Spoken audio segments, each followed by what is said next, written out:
మహాగణాధిపతయ నమః. శ్రీ గురుభ్యో నమః. శ్రీమాత్రే నమః. వెల్కమ్ టు ఎయిట్ భక్తి ఛానల్.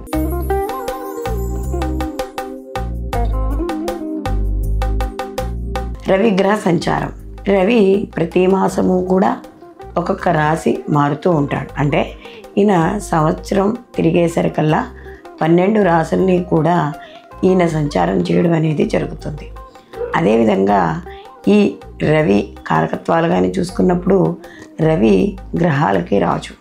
అలాంటి రవి ఈ యొక్క గ్రహ మార్పు ఏదైతే ఉందో ఈ మార్పు వల్ల ప్రతి రాశికి కూడా శుభ అశుభ ఫలితాలు అనేవి ఖచ్చితంగా ఉంటాయి. అయితే రవి ఇక్కడ మనకి సహజంగా ప్రభుత్వ రంగాలకి, రాజకీయాలకు, అలాగే ఉద్యోగాలకు, ప్రభుత్వానికి సంబంధించిన వాటికి రవి యొక్క ప్రభావం అనేది మనకి ఎక్కువగా కనపడుతూ ఉంటుంది. అయితే రవి ఈ యొక్క మార్పు వల్ల అయితే ఇవి గోచార ఫలితాలు కాబట్టి ఈ గోచార ఫలితాలతో పాటుగా మనం వ్యక్తిగత జాతకాలు, అంటే ఒక వ్యక్తి జన్మించిన సమయానికి ఏదైతే ఆ యొక్క జాతక రాశి చక్రం ఉందో దాన్ని ఆధారంగా కూడా చేసుకుని ఈ గోచారము ఆ యొక్క వ్యక్తిగత జాతకము రెండూ కూడా చూసుకుని అప్పుడు ఫలితాలు అనేవి చూసుకోవాలి. ఇవి మనకి కేవలం గోచార ఫలితాలు మాత్రమే కాబట్టి అది ప్రజలు దృష్టిలో ఉంచుకోవాలి. కాబట్టి ఇప్పుడు ఈ 12 రాశుల వారికి రవి యొక్క సంచారం, అంటే ఇక్కడ నవంబర్ 16వ తేదీ నుండి కూడా రవి మనకి వృశ్చిక రాశిలోకి సంచారం చేయడం అనేది జరుగుతుంది. కాబట్టి ఈ వృశ్చిక రాశిలో ఈ యొక్క రవి సంచారం వల్ల ఎటువంటి ఫలితాలు ఉంటాయి అనే విషయాన్ని తెలుసుకుందాం.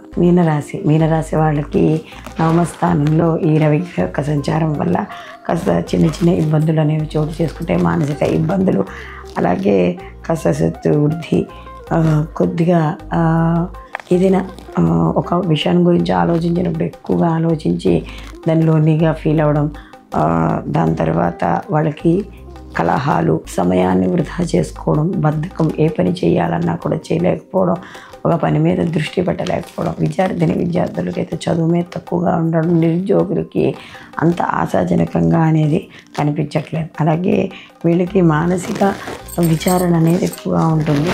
ఇంట్లోనూ బయట కూడా ప్రతిదానికి కూడా ప్రశ్నలు ఎక్కువగా అవ్వడం, సరైన సమాధానాలు వాళ్ళకి తగ్గ సమాధానాలు చెప్పలేకపోవడం, ఇలాంటి ఇబ్బందులు అనేవి కనపడుతూ ఉంటాయి.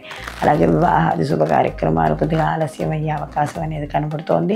అలాగే ముఖ్యంగా ఈ రాశిలో ఎవరైతే స్త్రీలు ఉన్నారో వాళ్ళకి సామాన్యంగా అమైన ఫలితాలు గోచరించడం అనేది కనబడుతోంది. అలాగే ప్రభుత్వ రంగ ఉద్యోగాల్లో కానీ, ప్రైవేట్ రంగ ఉద్యోగాల్లో పనిచేస్తున్న వాళ్ళకి అనుకున్నంత స్థాయిలో గుర్తింపు అనేది లభించదు. రాజకీయ నాయకులకి సామాన్యంగానే ఉంటుంది. సినీ కళారంగాల్లో ఉన్న వాళ్ళకి కూడా పెద్దగా అనుకున్నంత మార్పులు ఉండవు. ప్రతి పనిలోనూ కష్టపడాల్సి వస్తుంది. లేదా ఒక పనికి 2 సార్లు చేయడం, లేదా అవతల వాళ్ళని సంతృప్తిపరచడానికి, వాళ్ళకి అర్థమయ్యేలా చెప్పడానికి కూడా చాలా సమయాలు పెట్టే అవకాశం అనేది ఎక్కువగా కనబడుతోంది.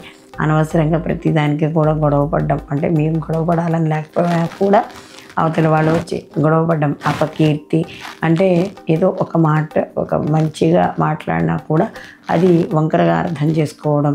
కాబట్టి ఇలాంటి విషయాలు ఎక్కువగా ఈ యొక్క మీనరాశి వాళ్ళకి ఈ మాసంలో కనబడుతోంది. అలాగే ముఖ్యంగా అనవసరమైన వ్యయము కూడా కనబడుతోంది.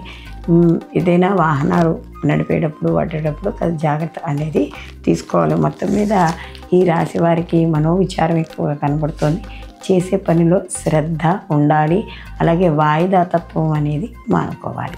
వీళ్ళు మరిన్ని మంచి ఫలితాలు పొందడానికి, అలాగే రవి అనుగ్రహం పొందడానికి ప్రతిరోజు కూడా వీళ్ళు అరుణ పారాయణ చదువుకోవడం లేదా వినడము, వీళ్ళు ఎర్రటి పుష్పాలతో తప్పనిసరిగా ప్రతిరోజు కూడా ఇక్కడ ఈ యొక్క సూర్యభవనానికి అర్చన చేయడం, సూర్యాష్టకం కానీ, సూర్య అష్టోత్తరనామాలు కానీ, నవగ్రహ ప్రదక్షిణలు, ఇవన్నీ కూడా మంచి శుభ ఫలితాన్ని ఇవ్వడం అనేది జరుగుతుంది. స్వచ్ఛమైన స్ఫటిక లింగాలకు, జాతి రత్నాలకు ఈ కింది నెంబర్ని సంప్రదించి. సర్వే జనా సుఖినో భవంతు. లోకా సంస్థ సుఖినో భవంతు.